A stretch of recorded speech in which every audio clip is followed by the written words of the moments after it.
La Catedral Toledana fue siempre un centro cultural y económico de primer orden. Fue un lugar atractivo para todos los artistas que lograron, con su influencia, edificar y construir la catedral. No solamente ese grupo de artistas iniciales contribuyó, sino que también su fama se extendió de tal manera que muchos artistas extranjeros engrosaron el grupo de los que intervinieron en la edificación del templo. Pero realmente, sin duda, el verdadero impulsor de la construcción fue el arzobispo don Pedro Tenorio en el siglo XIV. Don Pedro Tenorio es uno de los grandes arzobispos de la diócesis toledana. No solamente fue religioso, intervino en la política, intervino incluso en la vida de Roma, participó en lo que se llamó con todo nombre, el Cisma de Occidente en el siglo XIV. Don Pedro Tenorio fue un gran religioso y eclesiástico, pero también jurista. Tuvo como lema la paz y la justicia. Se le puede denominar el gran constructor, no solamente impulsor de la obra catedralicia, sino que también intervino en obras de otra índole, de carácter social, pero de gran influencia en el mundo, fundamentalmente en el mundo castellano y toledano. Don Pedro Tenorio, siglo XIV, es el personaje que Huella de Nuestro Tiempo hoy les va a ofrecer. Personaje religioso, personaje constructor, personaje que se le puede denominar con todo nombre a la escuela de artistas de la catedral y de toda la construcción que hay en el mundo de la diócesis con este nombre, Escuela de Arquitectura de don Pedro Tenorio.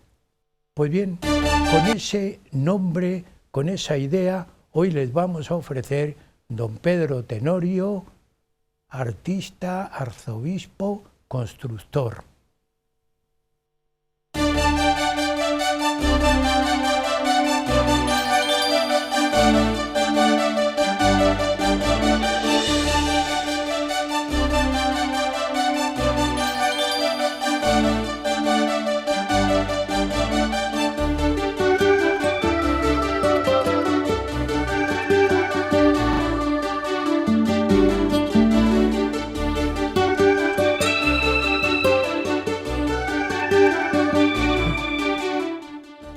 Obispo andariego y conocedor de todo el arte internacional del siglo XIV, don Pedro Tenorio se le puede considerar el gran constructor de la nueva catedral.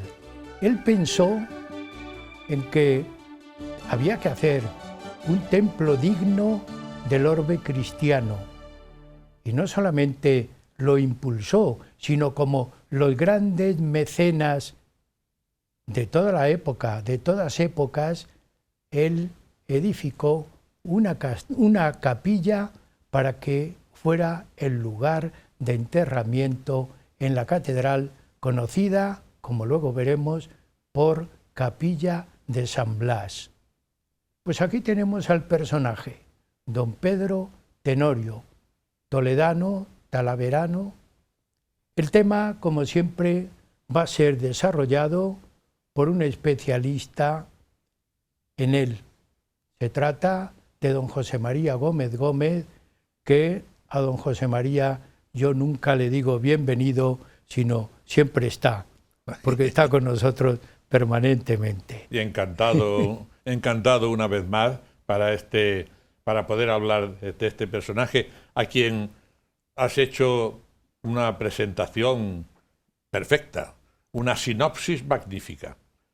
No se puede decir más en menos tiempo y con más ajustadas palabras que la presentación que tú le has hecho, querido Bien, amigo. pero siempre estoy influido por vosotros. Bueno. Estoy aprendiendo. Yo soy, y me parece que soy un mediano buen alumno, porque aprendo de vosotros. Y de José María siempre aprendo tu tranquilidad, tu exposición, que eso dice mucho para un profesor, porque, amigos, ya saben ustedes que don José María Gómez Gómez es catedrático de Lengua y Literatura Española, aunque jubilado, poeta, académico de la Real Academia de Bellas Artes y Ciencias Históricas de Toledo, y historiador, investigador, y también, algo muy llamativo, gran maestre del capítulo de caballeros de la reina Isabel la Católica.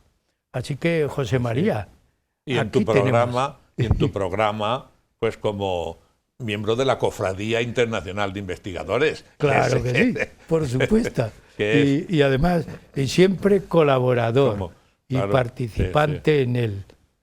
Bueno, pues, don Pedro Tenorio, toledano, talaverano, es un gran arzobispo. ¿Qué decir? Tú tienes que decir mucho de él.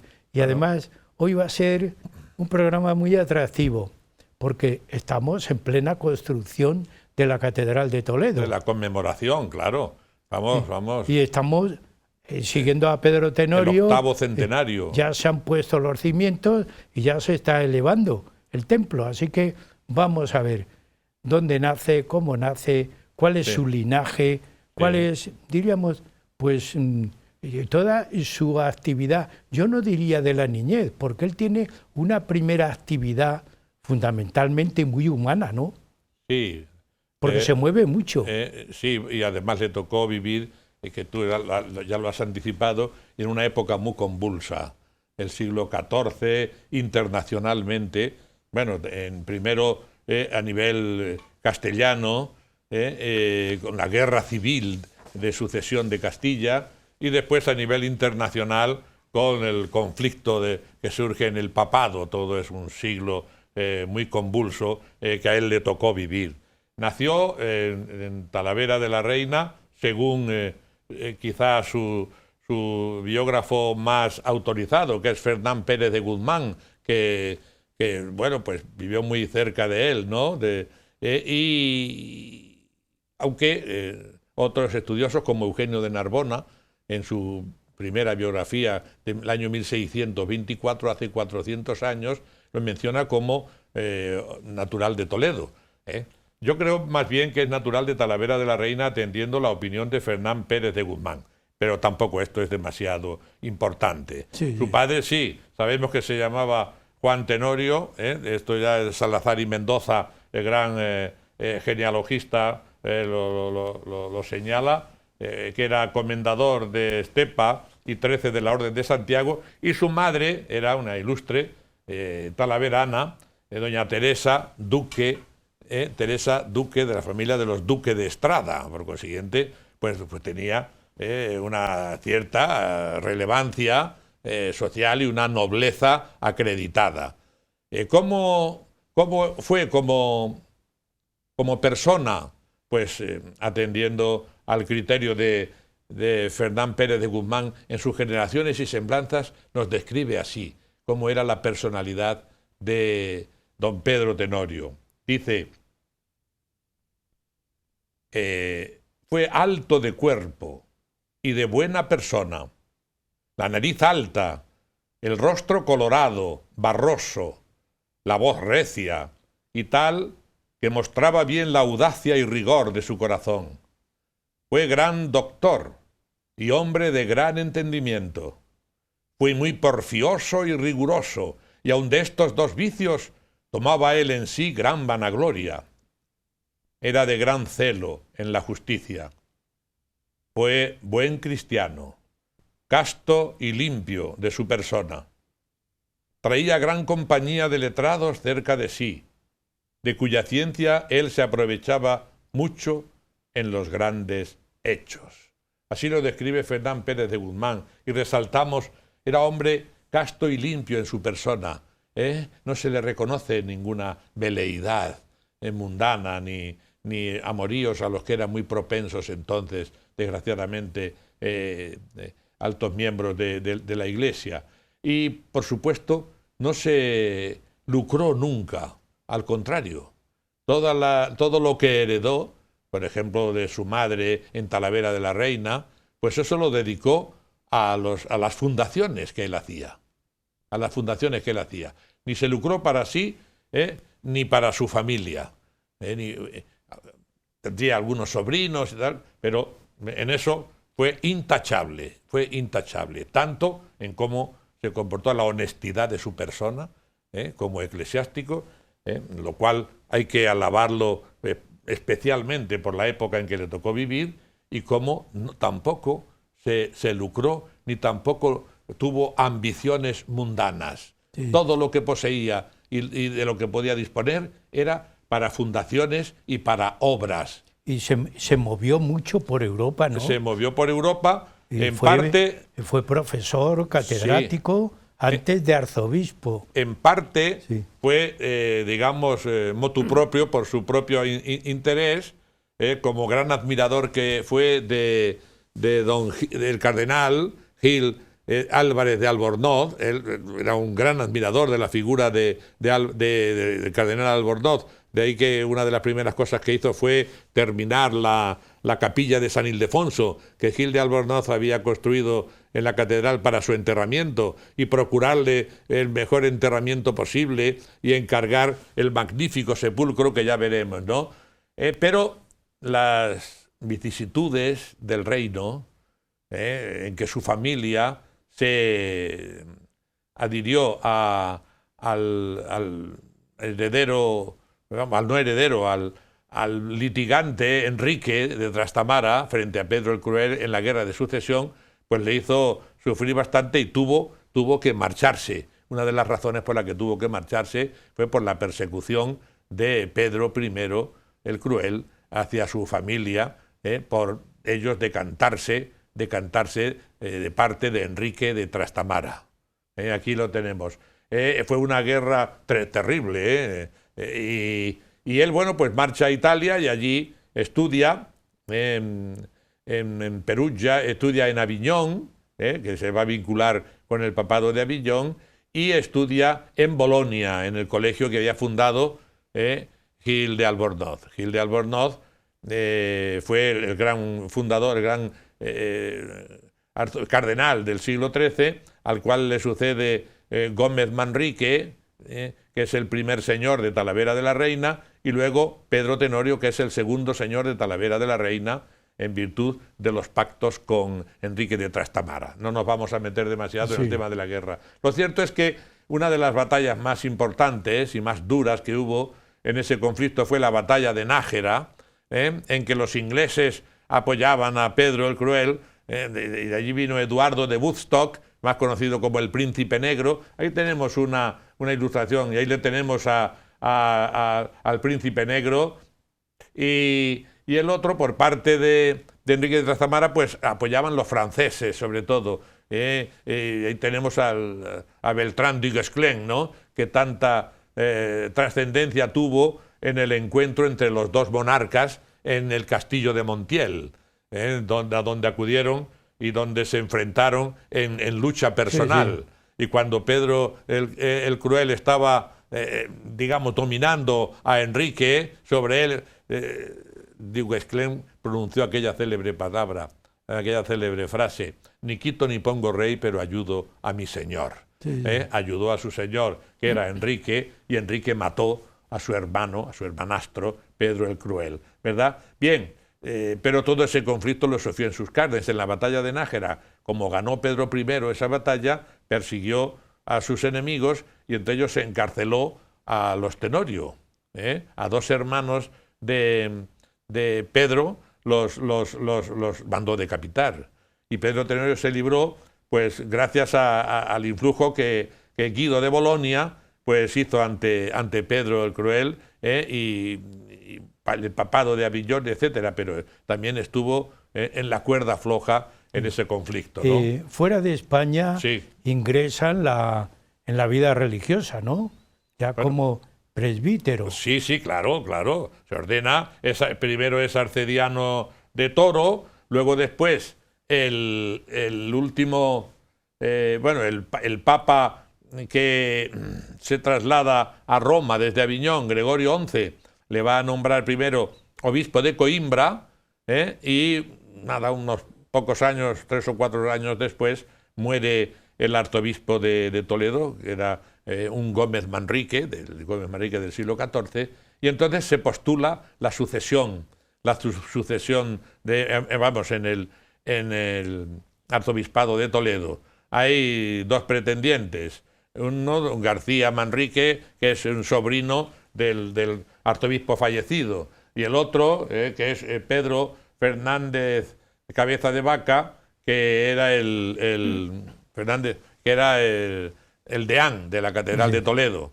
El litigio llega de ellos dos, llega el litigio ante el Papa, Gregorio XI, y Gregorio XI dice: ninguno de los dos vais a ser Papa, porque era su predilecto siempre fue Pedro Tenorio, y le nombró arzobispo de Toledo en el año 1377. ¿Cuántos años estuvo de arzobispo? De arzobispo estuvo 22 años. Un arzobispado largo, no suele ser frecuente, porque siempre es un título al que se accede ya con mayoría de edad, pero es un arzobispado largo y además pues fue muy fructífero, muy bien aprovechado, esos años. Él había nacido en 1328, luego, bueno, pues, y fue nombrado en el 77, con 50 años, con los 50 años. Aunque le vamos a destacar como constructor, sin embargo, él como arzobispo también, diríamos, intervino, participó, modificó la diócesis en el aspecto religioso organizativo. Destaca como arzobispo activo. ¿No es así? Sí. Él nunca descuidó sus deberes pastorales. Al contrario, él propició la reforma, igual que su antecesor, el cardenal Gil de Albornoz, había publicado unas constituciones de reforma para los eclesiásticos. Son las constituciones del Egidio, como se decía en latín, egidiana.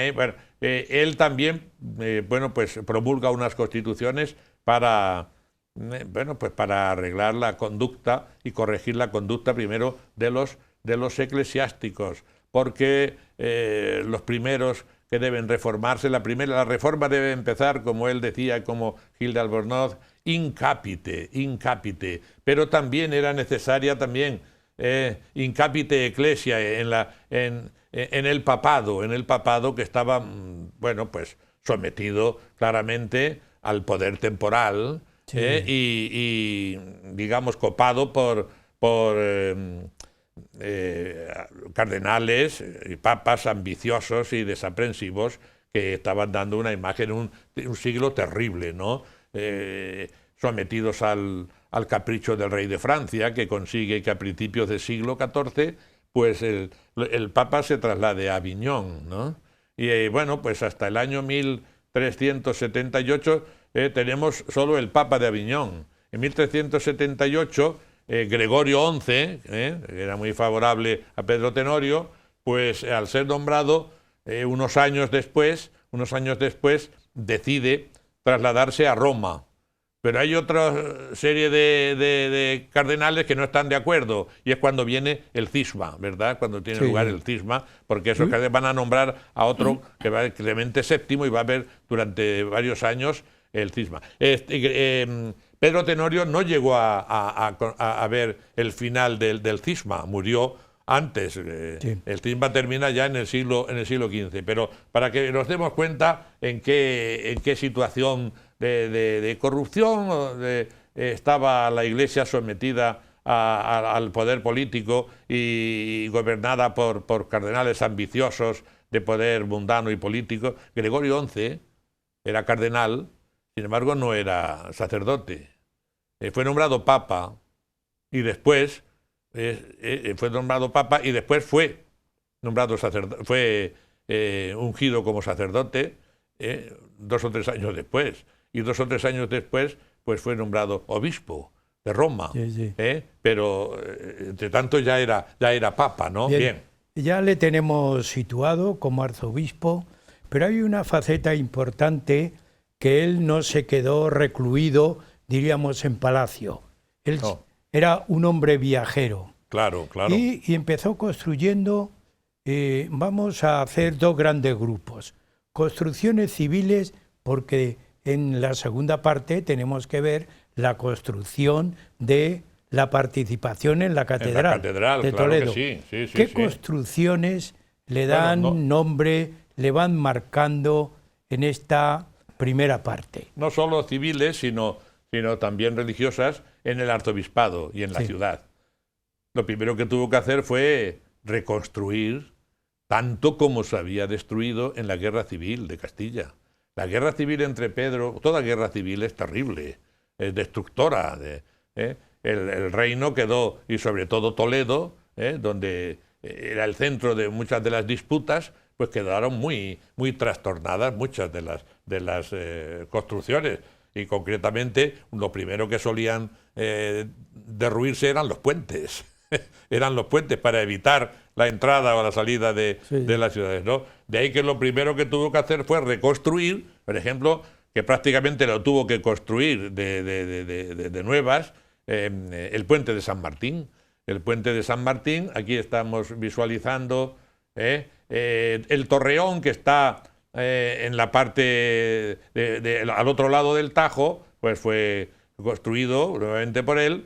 Y también en la dovela central del arco, podíamos observar lo que podemos considerar su retrato más fidedigno.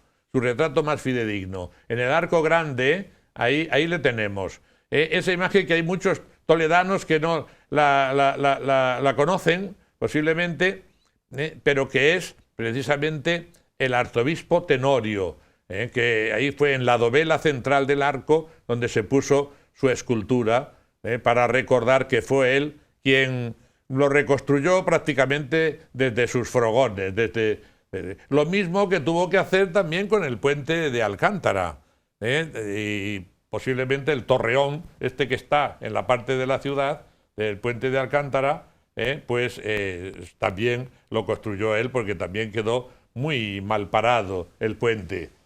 También podemos mencionar la reconstrucción del castillo de San Servando. El castillo de San Servando era otra de las joyas que ya en el poema de Mio Cid, y ahí se reunió el Cid con el rey Alfonso VI, pues el castillo de San Servando también fue reconstruido por el arzobispo don Pedro Tenorio. Y luego, bueno, pues...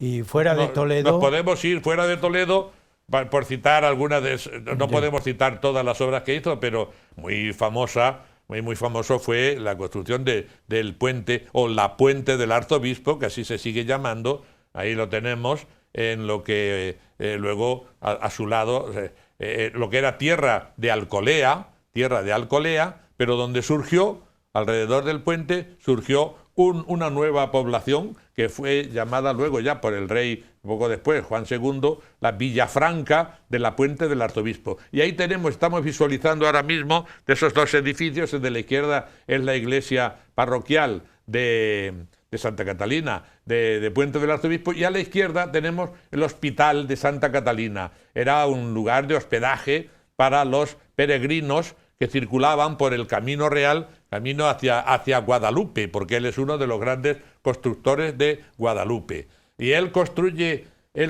¿por qué construyó la puente de piedra? Es muy curioso, porque ahí existía un puente de tabla, de pinos, y ya los peregrinos que pasaban por allí, muchos hacia Guadalupe, todos los rebaños de la Mesta, que pasaban hacia las tierras cálidas de Extremadura, pues, y los vecinos de Alcolea clamaban: ¿cuándo se nos va a hacer la puente de piedra, señor arzobispo? Una vez que pasó por allí hacia Guadalupe. Qué curioso. Y entonces cogió el anillo y lo arrojó al río Tajo y dijo: cuando el anillo vuelva a mi dedo, como queriendo decir, ¿sabe Dios cuándo lo construyó? Bien, al año siguiente pasó otra vez por allí y se hospedó en la misma posada. Y estando donde solía él comer, entonces se podían comer los barbos que se criaban en el río, peces riquísimos de gran fama. Pues comiéndose un barbo el señor arzobispo, en el interior del barbo estaba el anillo. Y ya no tuvo más remedio, ya lo construyó. En 1386. En 1386, la Puente se llamaba entonces, la Puente, Villafranca de la Puente del arzobispo. Yo en el año 1986 pronuncié el pregón en Puente del arzobispo conmemorando el aniversario de la construcción del puente y del nacimiento del pueblo. El pueblo, que, cosa muy curiosa, Puente del arzobispo no tiene jurisdicción de tierra. La gasolinera que está a las afueras pertenece a Alcolea, ¿verdad?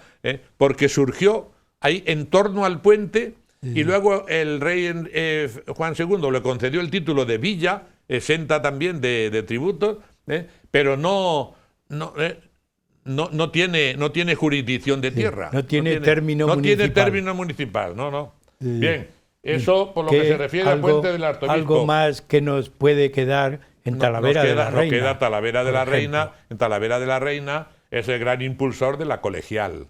La iglesia colegial también es el gran impulsor de la construcción. Contemporáneo también, como veremos luego, del monasterio de Guadalupe. Volviendo a los deseos de reforma, ese magnífico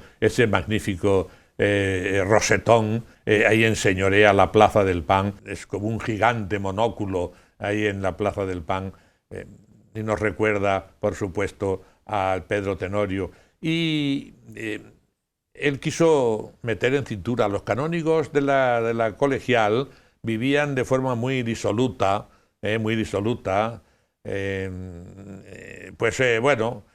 sus casas particulares y tal, donde no daban ejemplo de honestidad. Entonces él quiso, recordando lo que había tratado de hacer también el cardenal Gil de Albornoz, que nos cuenta el arcipreste de Hita en su célebre cantiga Los canónigos de Talavera, pues le pasó lo mismo. Él construyó una casa que se conoce con el nombre de Casa de los Canónigos, y también, pues por lo que sucedió después, que como los canónigos no se quisieron llevar una vida de regla como si fueran una especie de orden, ¿no? O si fuesen monjes, ¿no? Entonces ellos no querían dejar sus casas, y entonces pues él llamó a la orden jerónima y fundó allí también el monasterio Jerónimo de Santa Catalina, todo siempre bajo la advocación de Santa Catalina, de la que era. Esta construcción ya es del siglo XVI, pero inicialmente el edificio que hubo anterior a este fue el fundado por Pedro Tenorio. Y ahora podemos ver incluso algunas ruinas del estado actual que se está reconstruyendo. No sé si está terminado ya la reconstrucción de lo que era verdaderamente la construcción monástica que hizo para los canónigos y donde luego residieron la Orden de San Jerónimo, que fue muy importante en Talavera, donde rigió. Esto se conserva, que es la portada de entrada, con esa estupenda, elegante portada gótica, la entrada a lo que era el monasterio de Santa Catalina. José María, llegamos a la mitad del programa. Sí. Continuaremos hablando de don Pedro Tenorio. También a ustedes animarles a que sigan en el programa Huellas de Nuestro Tiempo.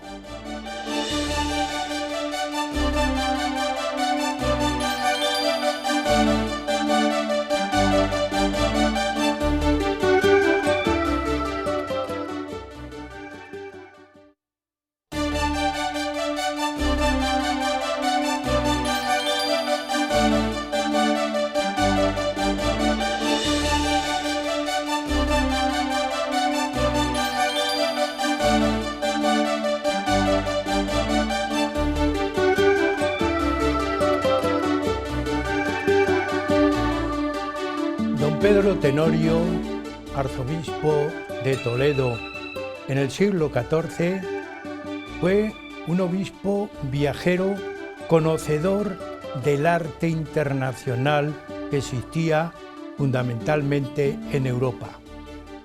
Fue gran constructor, edificador de obras llamadas de alguna manera civiles, pero también obras de tipo social y religioso. Pero lo que más fama le dio fue el impulso a la nueva catedral que se estaba edificando en la ciudad, la que hoy conocemos como Catedral de Toledo. Don Pedro Tenorio fue un gran impulsor de las obras, pero también, diríamos, un creador de escuela. Y yo esta idea se la voy a preguntar a nuestro invitado, don José María Gómez Gómez, que continúa con nosotros en el programa y nos ha hecho, en la primera parte, un desarrollo de su vida, pero también de la intervención con sus obras en toda la diócesis. José María, ¿podemos llamar Escuela Catedralicia de Artistas Pedro Tenorio, de artistas, canteros, sí, sin duda. maestros? Sin duda, con toda justicia y con todo honor. Él, precisamente, como ya has insinuado, en sus viajes por Italia, por Francia, pues observó cuál era el secreto de las grandes construcciones, en este caso góticas, y es lo que puso en práctica en el arzobispado. Seleccionar a los mejores artistas que pudiera y con ellos crear una escuela que impulsara las obras, que mantuviese un gusto permanente y duradero y que sirviese al mismo tiempo esas obras y esos maestros de aprendizaje a otros que los fueran sucediendo. Esto normalmente es lo que se venía haciendo y es lo que se debe hacer en una obra de la envergadura de una catedral, que es cosa de siglos. Y efectivamente lo primero que nombró fue al gran maestro mayor que va a iniciar la fachada y va a iniciar la torre, que es el maestro Rodrigo Alfonso. Él fue precisamente quien seleccionó inicialmente a sus colaboradores, siempre con la aprobación del arzobispo. Enseguida, su gran sucesor y discípulo, que continúa con esas obras de la fachada y de la torre, que van a ser Álvar Martínez. Pero otros nombres que conocemos de estudiosas como Almudena Sánchez Mancebo o como Pérez Higuera han estudiado este asunto de la escuela catedralicia, y entre los numerosos artífices que colaboran desde el principio ya con Pedro Tenorio, citamos, ya hemos dicho, Rodrigo Alfonso, Álvar Martínez, pero también Juan Alfonso, Juan Díaz, Alfonso Fernández, el maestro Alí, que era el más hábil en la labor de la madera. Y a este grupo, que es el inicial, se fueron añadiendo más canteros, carpinteros, cuyos nombres conocemos por los contratos y por las referencias documentales de la catedral: Antón Rodríguez, Alfonso Rodríguez de Toledo, Diego López, Pedro Martínez el Viejo, Antón Fernández, Ferrán Sánchez, Juan Alfonso el Mozo, García Martínez, Juan Alfonso de Consuegra, Alfonso Ruiz, Álvar González, Álvar Martínez, Gil Gómez, Pedro, que era criado del maestro, Gonzalo Yáñez Chamorro, Diego Martínez, Juan Díaz, Ferrán Pérez, Ferrán González, en el laberinto de los apellidos, Sí. González, Díaz, Claro, es una escuela. que es toda una escuela, Sí. toda una escuela Y minuciosa. posteriormente se unieron también nombres extranjeros, Artífices italianos. atraídos por la fama, ¿verdad? Sí, ya a final de su vida le vemos que está trabajando en Toledo, nada menos que Gerardo Jacopo Starnina, en la decoración de la capilla de San Blas. Y junto a él, también otro italiano, Nicolao de Antonio, y también se menciona a un tal Antonio, también veronés, no, Antonio Veneciano, en fin, que hay, ya vienen también artífices italianos. Poco después, ya en el siglo XV, vendrán a engrosar también la escuela cardinalicia importantes artífices borgollones y de los Países Bajos, como los Egas, los Bigarny, en fin, todos ellos, ¿no? Pero siempre hay un hilo conductor de artífices castellanos. Aunque vengan esos en el siglo XV, no falta, por ejemplo, un Berruguete, tanto padre como hijo, ¿no? Y otros artífices, y todos desembocarán en Alonso de Covarrubias, y todo esto se inicia, toda esta corriente de artistas que llegan hasta el mismísimo Covarrubias y demás, pues todo esto se inicia con Pedro Tenorio en su mandato. En esta segunda parte nos vamos a quedar en la catedral, en la construcción, bueno, están edificando el templo. Están edificándolo, claro. ¿Cómo participa don Pedro Tenorio? Porque hizo grandes intervenciones. Claro que sí. Bueno, ¿por dónde empezamos? Una de las José María? primeras intervenciones que hizo fue acabar la ornamentación de la capilla de San Ildefonso, que había elegido su gran antecesor, al que él admiraba y al que él procura imitar, el cardenal Gil de Albornoz, y precisamente lo había elegido Gil de Albornoz como lugar de su enterramiento. Ahí tenemos el magnífico sepulcro que mandó construir Pedro Tenorio para los restos del cardenal Gil de Albornoz, que había muerto en Italia y que llevaba allí algunos años enterrados en Italia, y que el lugar de su enterramiento, que era una capilla en Asís, pues no querían desprenderse de un personaje tan importante y que había fundado el colegio español en Bolonia, pero insistió lógicamente en que había que dar cumplimiento al testamento que él había elaborado, porque había dejado también pues todas sus propiedades. El cardenal Gil de Albornoz había dejado todas sus propiedades, todo lo que tenía para labrar esa capilla, lo que le quedaba después de haber hecho el colegio de Bolonia, pues lo dedicó a labrarse un enterramiento, y esa capilla magnífica que está en el centro de la girola y que es de una estructura cuadrada, pero que remata arriba y que coordina con una bóveda octogonal, que es una maravilla de construcción. Sí. Tenemos, diríamos, bueno, la suerte, por utilizar un término, que delante del enterramiento está también enterrado el cardenal Marcelo. Como él quiso, a ras de tierra, que no se elevase para que pudiese ser hollado y pisado. Porque también tenía una especial predilección por el cardenal Gil de Albornoz y por San Ildefonso, claro.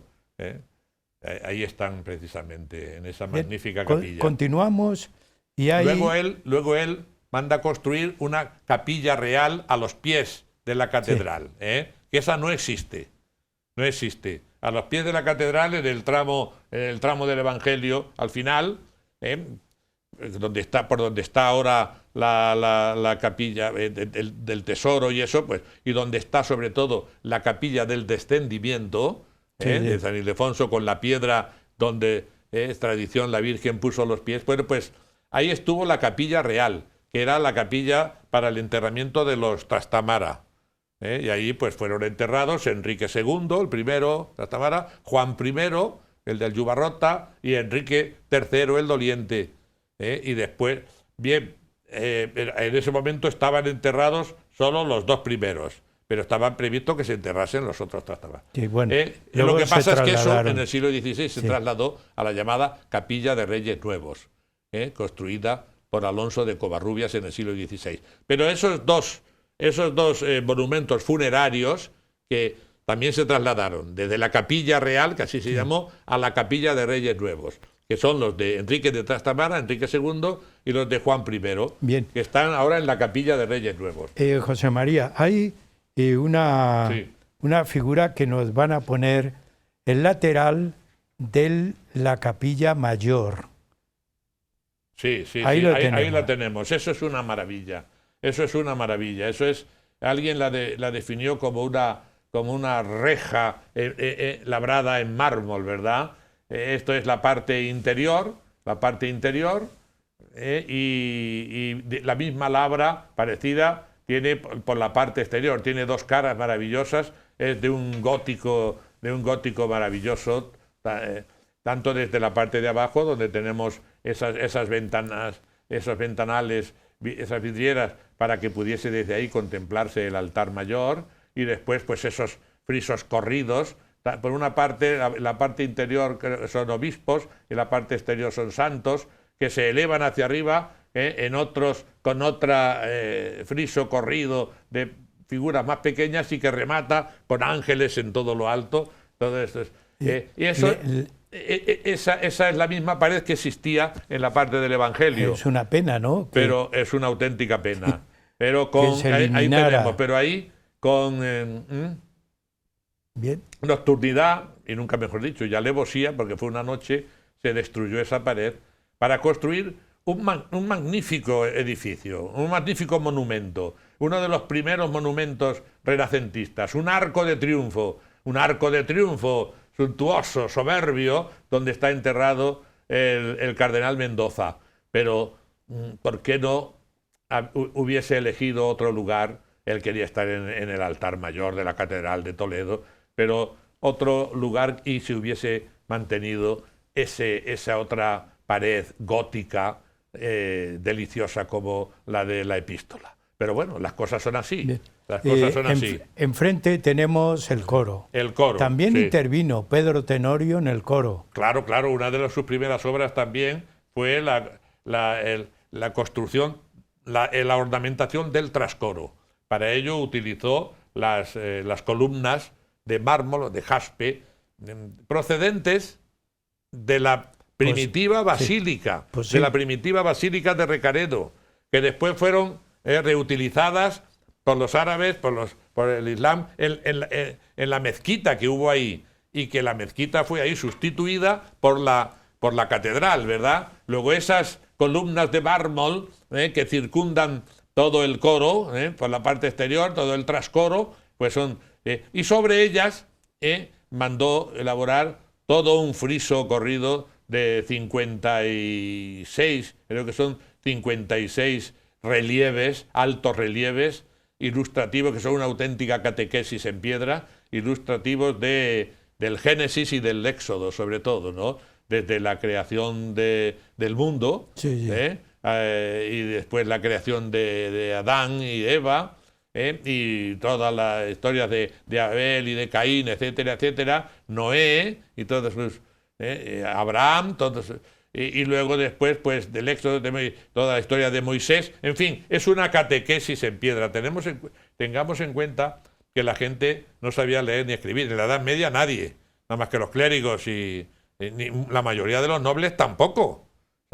Entonces, ¿cómo ilustrarles en las verdades del credo y de la Iglesia, o en las lecturas que se hacían en la vigilia, de Pascua? Pues, ¿cómo se hacía? Pues con estas deliciosas ilustraciones, estos deliciosos relieves, donde se aprecian pues hasta 3 o 4 artífices. Yo en esto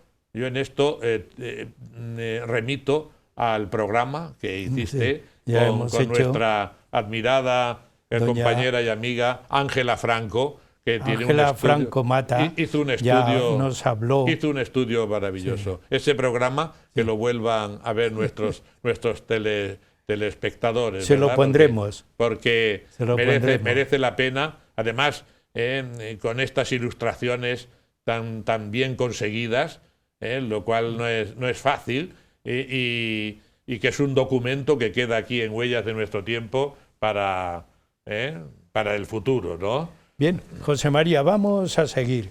Nos vamos al exterior de la catedral. Sí. La fachada ya se ha iniciado algo, pero la intervención de don Pedro Tenorio. Sí, claro. La fachada y la torre. Todo el maestro Rodrigo Alfonso dispone una fachada gótica de tres portadas. La portada central, que es la que llamamos la Puerta del Perdón, donde en el tímpano está el gran símbolo de la Iglesia de Toledo, que es la imposición de la casulla, la Virgen imponiendo la casulla a San Ildefonso. Luego, según miramos la fachada, la portada de la derecha o portada de los escribanos, donde se sentaban para hacer juicios y luego a la izquierda la portada de las Palmas, se llama así porque es por donde salía la procesión también del Domingo de Ramos y tal, o portada del infierno, porque es una representación muy curiosa y extraña ¿no? Y luego, por supuesto, la torre, que fue luego después completada por otros 3 arzobispos, ¿no? Que le sigue, que son Cerezuela, Sancho de Rojas, en fin. Y luego terminará en el siglo XVI, ya en la época de Cisneros, por encima del campanario y el alcuzón final, ¿no? Pero todo esto, claro, duró más de 60 años la construcción de la torre, pero bueno, lógicamente todo el proyecto y el comienzo es y la fachada luego después en el siglo XVIII, pues se va a reconstruir, se va a poner allí una última cena y se le va a dar un carácter eucarístico y la protección con un frontón triangular, pero eso ya es del siglo XVIII. Y en la parte de la derecha, la torre que no se elaboró, pues se construye el hijo del Greco y Antón Egas y demás, la cerraron de esa manera con este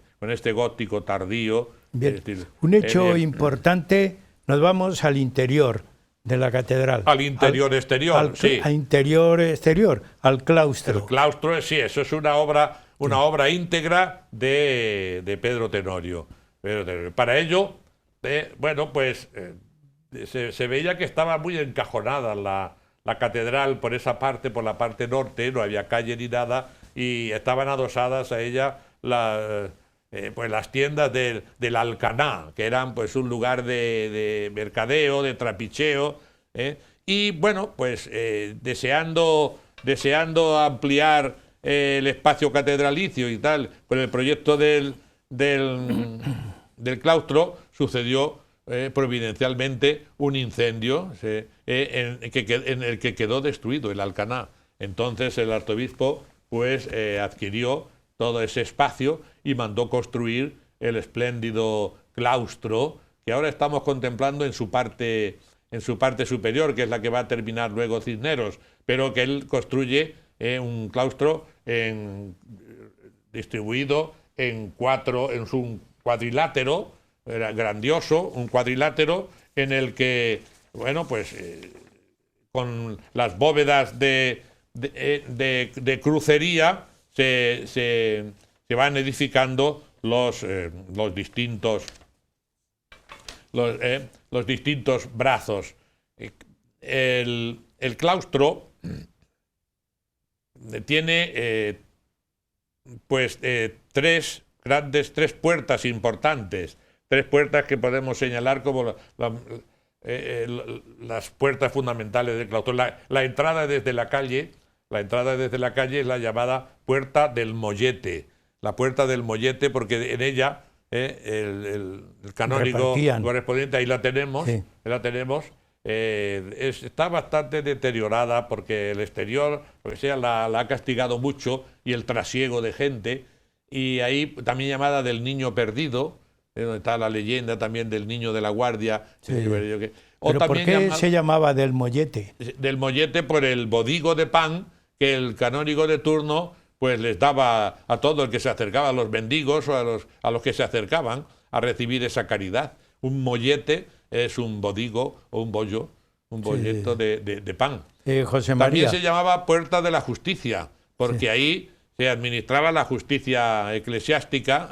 Yo quiero que continuemos con el claustro, que tiene un punto, diríamos, un paréntesis, una pregunta paréntesis.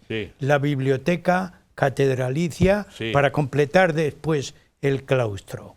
También está en el claustro. Sí, está en el claustro, y la escalera Tenorio, que se llama, eso es verdaderamente algo que él observa, que es inexcusable en un templo de la categoría de una catedral, que él observa porque ha estudiado en esas bibliotecas en Italia, en Aviñón, en Francia, y él quiere que aquí todo el corpus documental esté bien Estaba en el organizado. claustro, Se siempre la entraba por el biblioteca. claustro, sí.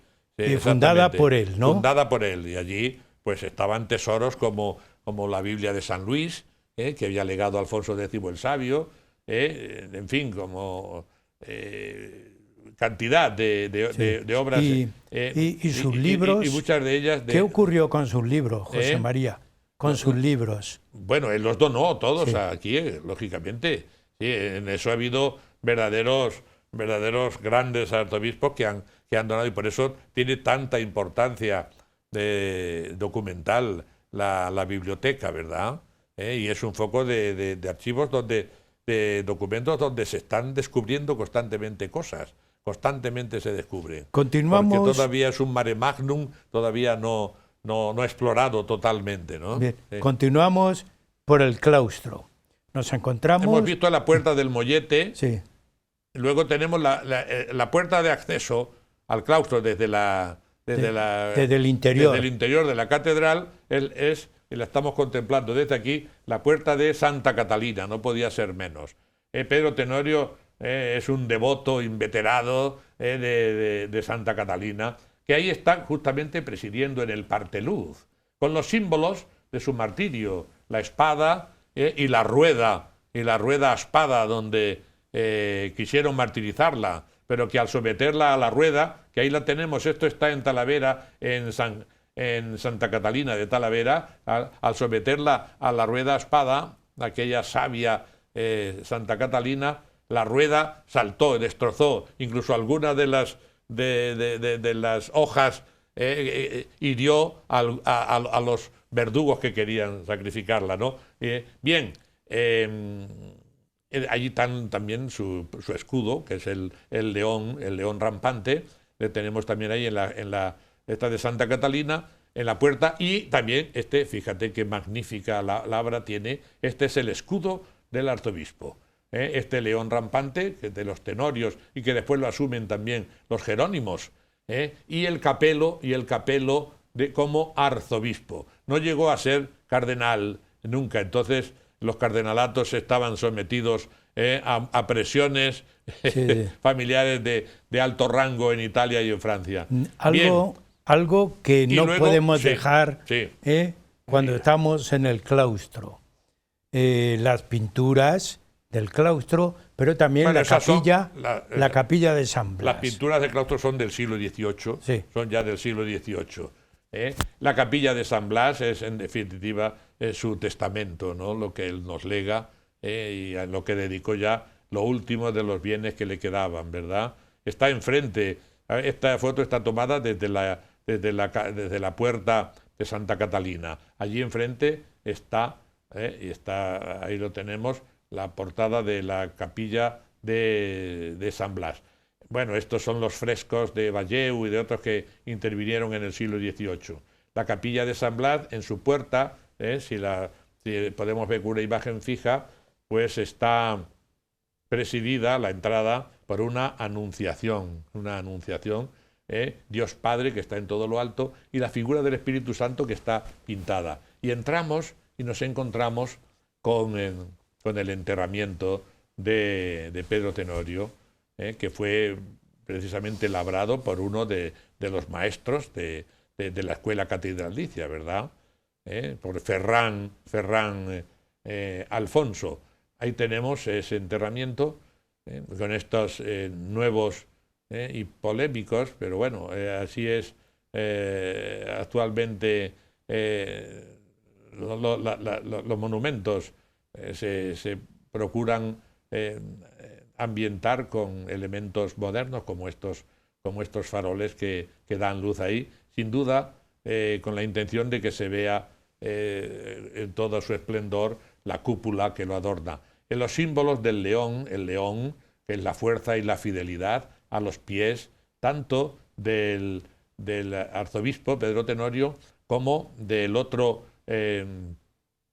sepulcro que está al lado, pero un poco más bajo, que es de su sobrino, que era su secretario y que llegó a ser también obispo, que era Vicente Arias Balboa.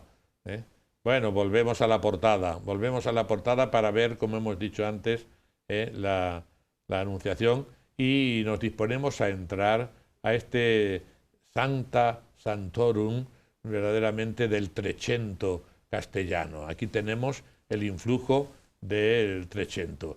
Se labró y el propio arzobispo dijo que se labraran hasta 7 metros bajo tierra para aprovechar que no sobresaliese demasiado lo alto, porque él quería que se hiciese elevado para todo lo que en él se iba a representar, que es pues todas las escenas de la vida de Cristo y lo que es el credo, lo que se llama, lo que es el credo que pronunciamos en las verdades del credo, que son las verdades fundamentales de la fe cristiana.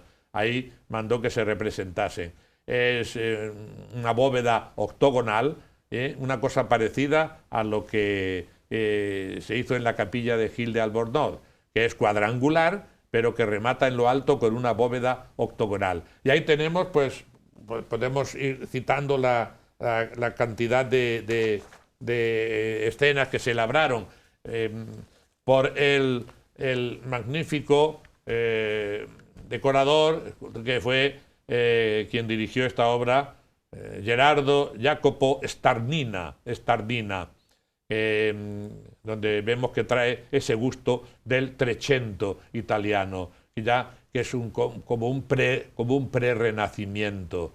En esta obra se conjuga el gusto del Giotto y de Frangélico, este gusto todavía medievalizante, pero ya se aporta una técnica de la perspectiva ya más moderna, en que caminamos prácticamente hacia el Renacimiento que está empezando ya en Italia. Es una de las obras más originales que hay en la catedral, por lo que supone de la adquisición de un nuevo gusto y de una belleza que cuando entramos, bueno, ahora sobre todo debido a la restauración, porque lo trastornó mucho la humedad y distintas reconstrucciones que ha tenido a lo largo de distintas etapas de la historia, de los siglos, ¿verdad?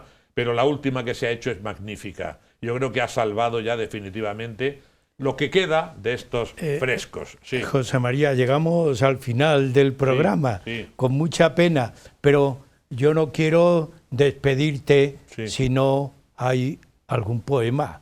Es que si no, el poeta fallaría hoy en el programa. Claro, poema final. Y con eso terminamos el programa. Yo en este caso le imagino a don Pedro Tenorio ahí en su sepulcro, contemplando, entusiasmado